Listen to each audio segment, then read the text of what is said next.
صبر کا مادہ نہیں ہوگا تو آپ کام نہیں کر سکیں گے. اور اسی کا ایک دوسرا رخ ہے، جب آپ دعوت حق کے لیے کھڑے ہوں گے پہلا قدم کیا آتا ہے؟ استہزاء، تمسخر، مذاق اڑانا، جس کی میں مثال اب دینا چاہتا ہوں محمد الرسول اللہ صلی اللہ علیہ وسلم کی شخصیت سے. دیکھیے ہم کیا اور ہماری بساط کیا، ہم کیا مبلغ ہوں گے، کیا داعی ہوں گے، ہمارے اپنے دامن پر داغ ہوتے ہیں، لیکن یہ کہ محمد الرسول اللہ کے دامن پر کوئی داغ تھا؟ ان کو تو سارے مکے والے الصادق الامین کہتے تھے، نہایت محبوب شخصیت تھے. ان کے لیے تو جا صادق، جا الامین، یہ الفاظ سننے میں آتے تھے، آنکھوں کا تارا. لیکن جب آپ نے دعوت اب شروع کی، اب قرآن مجید میں دیکھیے کسی نے کہا مجنون ہو گئے، دماغ خراب ہو گیا، پاگل ہو گئے، اجی شاعر ہے، کچھ شعر توڑ لیتے ہیں، ہم پر بہت جماتے ہیں. کسی نے کہا ساحر ہے، کچھ جادو سیکھ لیا. یہاں تک کہ ایسے بدبخت بھی پیدا ہوئے، قرآن میں ہے ساحر کذاب، سحر کرنے والا، جادوگر، نہایت جھوٹا. یہ الفاظ کہے جا رہے ہیں کس کی شان میں؟ محمد الرسول اللہ صلی اللہ علیہ وسلم. قرآن میں نقل کیا گیا یا ایھا الذی نزل علیہ الذکر انک لمجنون. کبھی آپ نے اس کا ترجمہ سوچا؟ ہے وہ شخص، دیکھیے تصور کیجئے، حضور جا رہے ہیں، تشریف لے جا رہے ہیں، کسی دعوت میں ہے، تبلیغ میں، یا ویسے ہی تشریف لے جا رہے ہیں، اور کوئی ایک جمگھٹا ہے لوگوں کا، ادھر سے فقرہ آتا ہے، تیر کی طرح لگتا ہے دل میں جا کر محمد کے صلی اللہ علیہ وسلم. اے وہ شخص جس کا یہ خیال ہے کہ اس پر کوئی ذکر نازل ہو رہا ہے، ہمارے خیال میں تو تمہارا دماغ خراب ہو گیا. یا ایھا الذی نزل علیہ الذکر انک لمجنون، کہا کہ نہیں کہا؟ اور یہ نہ سمجھیے کہ حضور صلی اللہ علیہ وسلم کے قلب مبارک کو تکلیف نہیں ہوتی تھی. میں قرآن سے ثابت کروں گا، میں کہیں کوئی کہانیاں بیان نہیں کرنا چاہتا. قرآن نے کہا ہے وَلَقَدْ نَعْلَمُ أَنَّكَ يَضِيقُ صَدْرُكَ بِمَا يَقُولُونَ. اے نبی ہمیں خوب معلوم ہے صلی اللہ علیہ وسلم کہ جو کچھ یہ لوگ کہہ رہے ہیں اس سے آپ کا سینہ پھنچتا ہے، یہ جو گھٹن ہوتی ہے، صدمہ ہوتا ہے. انکا یضیق صدرک بما یقولون، ہمیں خوب معلوم ہے کہ جو کچھ یہ باتیں آپ کو سننی پڑ رہی ہیں، یہ کڑوی کسیلی باتیں، یہ جو فقرے چست ہو رہے ہیں، استہزاء ہو رہا ہے، تمسخر ہو رہا ہے.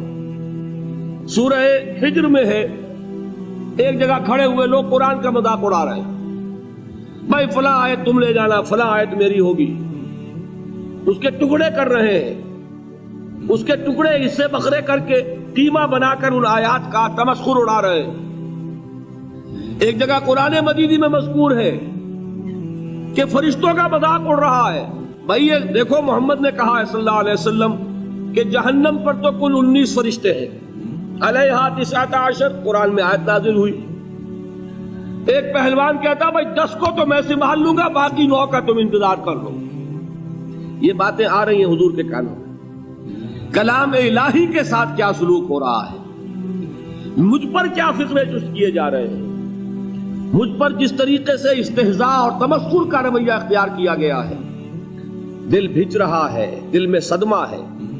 دیکھیے سورہ نون ہے، اور میرے نزدیک یہ دوسری وحی ہے جو حضور پر نازل ہوئی ہے، اس کی ابتدائی آیات نون والقلم وما یسطرون ما انت بنعمت ربک بمجنون وان لک لاجرا غیر ممنون وانک لعلی خلق عظیم فستبصر ویبصرون بأیکم المفتون ان ربک هو یعلم بمن ضل عن سبیلہ وهو اعلم بالمہتدین. نون قسم ہے قلم کی اور جو کچھ یہ لکھتے ہیں. اے نبی آپ اپنے رب کی نعمت سے مجنون نہیں ہیں. یہ کیوں کہا جا رہا ہے؟ حضور کو جو صدمہ پہنچا ہے وہی نازل ہوئی ہے دل جوئی کے لیے، تسلی کے لیے. آپ کیوں برا منا رہے ہیں؟ اے نبی آپ کیوں صدمہ اور رنج اور اندوہ محسوس کر رہے ہیں؟ ان بدبختوں کے کہنے سے کوئی آپ مجنون ہو جائیں گے؟ مانتا بے نعمت ربک کا بھی مجنون وَإِنَّ لَكَ لَأَجْرًا غَيْرَ مَمْنُونَ، آپ کو جو یہ صبر کرنا پڑ رہا ہے، آپ کو جو یہ جھیلنا پڑ رہا ہے، اس کی وجہ سے آپ کو وہ اجر ملے گا جس کا سلسلہ کبھی منقطع نہیں ہوگا۔ وَإِنَّكَ لَعَلَىٰ خُلُقٍ عَظِيمٍ، اور اے نبی آپ تو خلق عظیم کے حامل ہیں۔ آپ کا اخلاق، آپ کا کردار، آپ کی سیرت، آپ کی شخصیت میں طہارت، نفاست، پاکیزگی، آج تک دنیا نے کوئی پاگل، کوئی مجنون ایسا بھی دیکھا؟ یہ ساری باتیں اللہ تعالیٰ حضور کی دلجوئی کے لیے فرما رہے ہیں۔ اس سے آپ اندازہ کیجئے کہ کتنا صدمہ ہوتا ہوگا۔ یہی ہے، اس ساری چیز کو جمع کیجئے تو یہ چیز کیا ہے؟ وَاصْبِرْ عَلَىٰ مَا يَقُولُونَ وَاهْجُرْهُمْ هَجْرًا جَمِيلًا، صبر کرو اے نبی، صبر کرو اے محمد صلی اللہ علیہ وسلم، جھیلو اور برداشت کرو اس پر جو یہ کہہ رہے ہیں۔ اچھی طرح نوٹ کیجئے یہ بات، ذرا سیرت ہی کا سمجھ لیجئے، آج ایک بیان ہو جائے گا۔ یوں سمجھیے جب حضور نے یہ کہا کہ مجھ پر وحی نازل ہوئی، فرشتے سے ملاقات ہوئی، تو اب وہ چہمے گوئیاں شروع ہو گئی، معلوم ہوتا دماغ خراب ہو گیا۔ دیکھیے ہم نہیں کہتے تھے یہ جا کے غار حرا میں بیٹھتے ہیں، کئی کے دن رہتے ہیں، بھوکے رہتے ہیں، وہ خشکی چڑھ گئی نا آخر۔ یہ جس طرح کی باتیں دنیا میں آج ہوتی ہیں اسی طریقہ کی باتیں ہوتی ہیں۔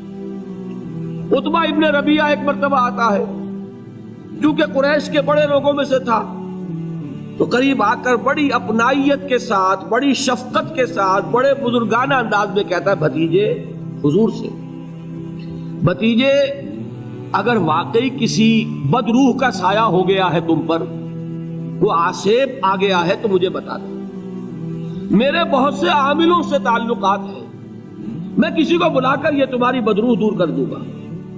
اب آپ سوچئے کیا بیتی ہوگی حضور کے دل پر۔ یہ وہ کیفیات ہیں، اور یہ نوٹ کر لیجئے 4 برس تک یہی شکل رہی ہے، مخالفت اسی نوع سے ہوئی ہے جس کو کہتے ہیں فزیکل پرسیکیوشن، جسمانی تشدد، وہ پہلے 4 سال نہیں ہوا۔ اس کی وجہ کیا ہے کہ در حقیقت جب بھی کبھی کوئی ایسی دعوت اٹھتی ہے، اب مجھے اجازت دیجئے میں ایک لفظ انقلاب یہاں استعمال کر لوں، انقلابی دعوت۔ کل میں نے کہا تھا نا، ایک ہوتی ہے خالص مذہبی تبلیغ، ایک ہوتی ہے انقلابی تبلیغ۔ مذہبی تبلیغ کی سب سے بڑی مثال عیسائیت کی تبلیغ، اور انقلابی تبلیغ کی سب سے بڑی مثال اشتراکی تبلیغ۔ میں باہر سے مثالیں دے رہا ہوں، اندر سے نہیں دینا چاہتا۔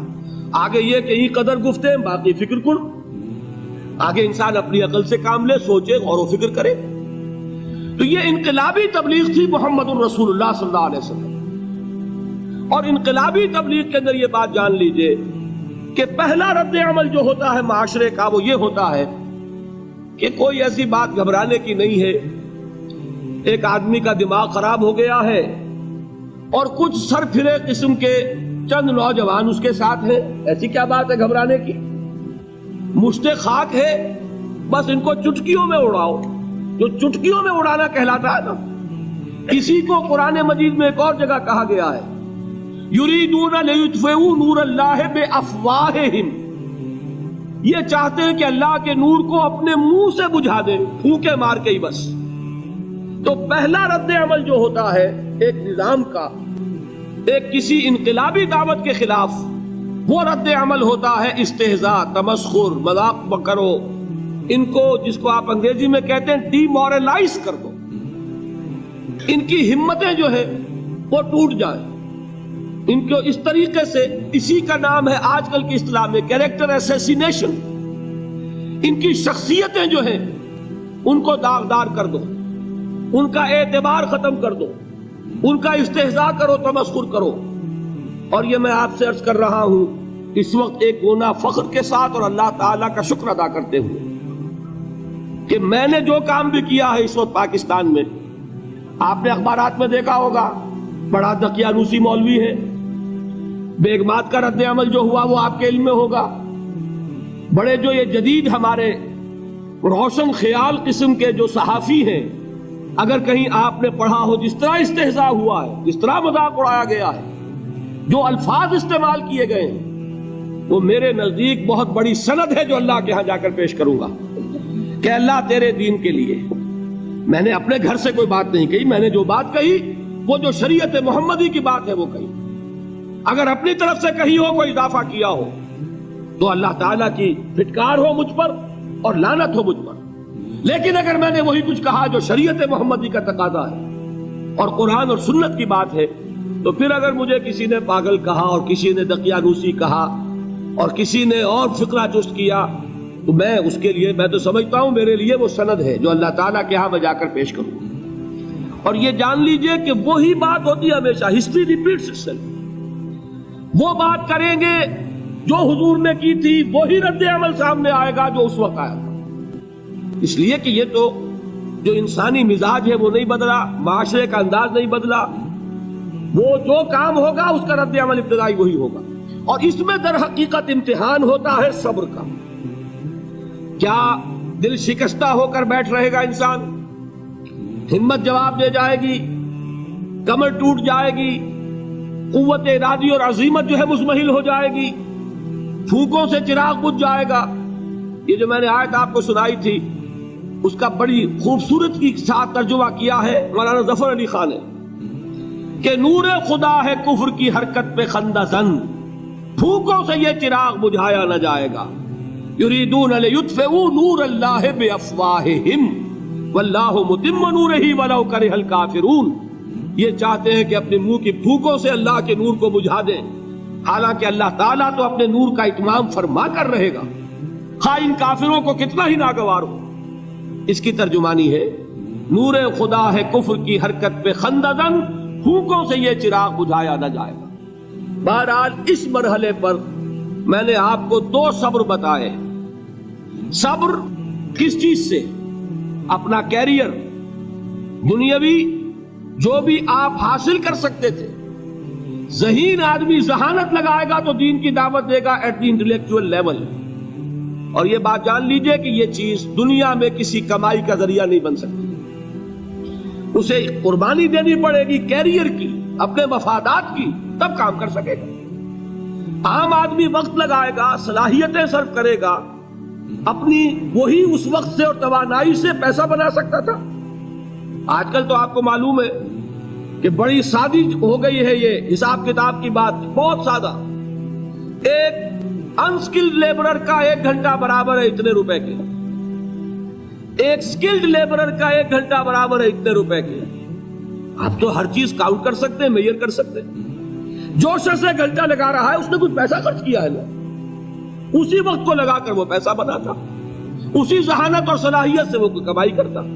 ادھر لگایا تو وہ جو کمی ہو رہی ہے اس کو برداشت کرنا، اس کو جھیلنا اور خوش دلی سے برداشت کرنا، یہ سمجھنا کہ در حقیقت یہ سب کچھ کیا ہے کہ اللہ تعالیٰ کے ہاں اس کا اجر و ثواب ملے گا. یہ صبر کا ایک رخ. اور استہزاء ہو، تمسخر ہو، مذاق اڑے، فقرے چست ہو، دقیانوسی کہا جائے، ریئیکشنری کہا جائے، یہ بڑے ریئیکشنری ہے، یہ بڑے پچھلے زمانے کے لوگ ہیں، اگلے وقتوں کے ہیں یہ لوگ، انہیں کچھ نہ کہو. جو کہا جائے سنو. وَاصْبِرْ عَلَى مَا يَقُولُونَ وَاهْجُرْهُمْ هَجْرًا جَمِيلًا. اور صبر کیجئے محمد صلی اللہ علیہ وسلم. دیکھیے کوئی پہلو ایسا نہیں ہے جس میں ہمیں ہدایت قرآن مجید سے اور سیرت محمد صلی اللہ علیہ وسلم سے مل نہ جائے. اگر اللہ تعالیٰ مقام دعوت پر فائز ہونے کی توفیق عطا فرما دے تو جو مرحلے پیش آئیں گے وہ آپ کو نظر آ جائیں گے سیرت محمدی میں صلی اللہ علیہ وسلم. اور اس وقت حضور سے جو کہا گیا اس سے آپ کے دل پر بھی، اس کے زخمی جو آپ کا دل ہے، آپ کے احساسات ہیں، اس پر مرہم رکھا جائے گا. وَلَقَدْ نَعْلَمُ أَنَّكَ يَضِيقُ صَدْرُكَ بِمَا يَقُولُونَ. ہمیں خوب معلوم ہے کہ جو کچھ آج تمہیں سننا پڑ رہا ہے اس سے تمہارا سینہ بھجتا ہے، تمہیں رنج اور صدمہ ہوتا ہے.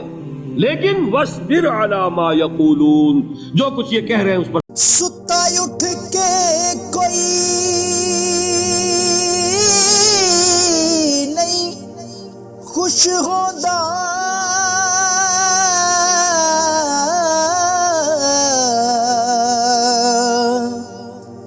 بڑے ستے جگا کے میں ویکھیا